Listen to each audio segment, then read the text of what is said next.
नमस्ते प्रणाम। मैं हूँ सुनीता प्रसाद भोजपुरिया। मेरा यूट्यूब चैनल पर आप सभी का स्वागत है।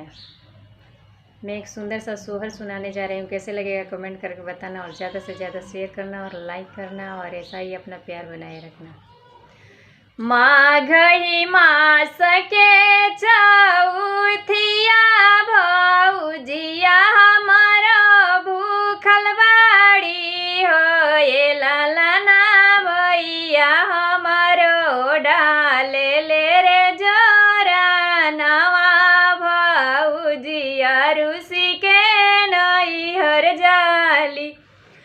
ए लालना भैया हमारो डाले ले रे जोरा नवा भौजिया रूसी के नैहर जाली।